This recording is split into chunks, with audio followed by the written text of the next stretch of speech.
To all the families who love so deeply the miners we've lost.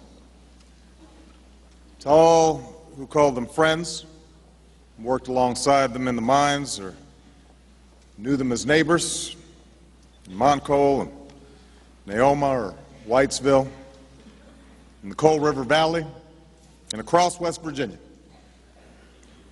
Let me begin by saying that we have been mourning with you throughout these difficult days.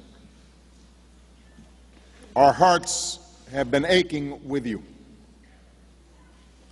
We keep our thoughts with the survivors who are recovering and resting at the hospital and at the homes. We are thankful for the rescue teams, but our hearts ache alongside you. We're here to memorialize 29 Americans. Carl Acord, Jason Atkins, Christopher Bell, Gregory Stephen Brock, Kenneth Allen Chapman, Robert Clark, Charles Timothy Davis, Corey Davis, Michael Lee Ellswick, William I. Griffin, Stephen Harrah, Edward Dean Jones, Richard K. Lane, William Roosevelt Lynch, Nicholas Darrell McCroskey, Joe Markham,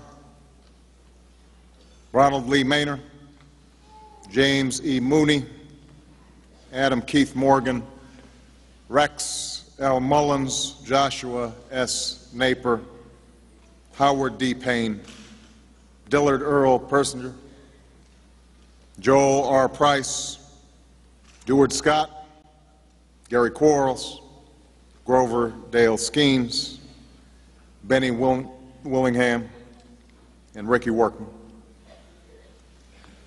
Nothing I, or the Vice President, or the Governor, none of the speakers here today, nothing we say can fill the hole they leave in your hearts, or the absence that they leave in your lives. If any comfort can be found, it can perhaps be found by seeking the face of God, who quiets our troubled minds, a God who mends our broken hearts, a God who eases our mourning souls.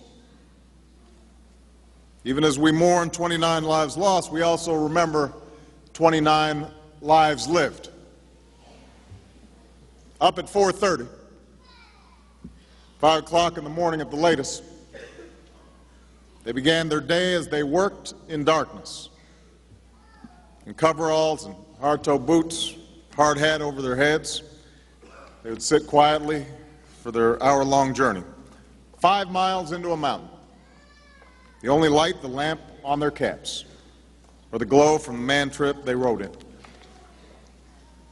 Day after day, they would burrow into the coal, the fruits of their labor, what so often we take for granted, the electricity that lights up a convention center, that lights up our church or our home, our school, our office, the energy that powers our country, the energy that powers the world.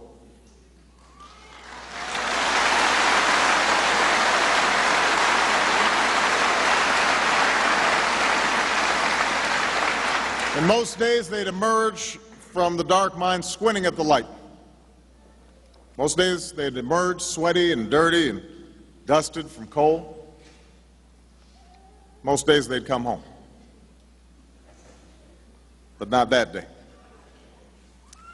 These men, these husbands, fathers, grandfathers, brothers, sons, uncles, nephews, they did not take on their job unaware of the perils. Some of them had already been injured. Some of them had seen a friend get hurt. So they understood there were risks. Their families did too. They knew their kids would say a prayer at night before they left. They knew their wives would wait for a call when their shift ended, saying everything was okay. They knew their parents felt a pang of fear every time a breaking news alert came on or the radio cut in. But they left for the mines anyway, some having waited all their lives to be miners, having longed to follow in the footsteps of their fathers and their grandfathers, and yet none of them did it for themselves alone. All that hard work, all that hardship, all the time spent underground, it was all for the families. It was all for you. For a car in the driveway, a roof overhead, for a chance to give their kids opportunities that they would never know, and enjoy retirement with their spouses. It was all in the hopes of something better. And so these miners lived, as they died, in pursuit of the American dream. There, in the mines, for their families, they became a family themselves, sharing birthdays, relaxing together, watching Mountaineers football or basketball together, spending days off together, hunting or fishing. They may not have always loved what they did, said a sister, but they loved doing it together. They loved doing it as a family. They loved doing it as a community. And, you know, that's a spirit that's reflected in the song that almost every American knows. But it's a song most people, I think, would be surprised was actually written by a coal miner's son about this town.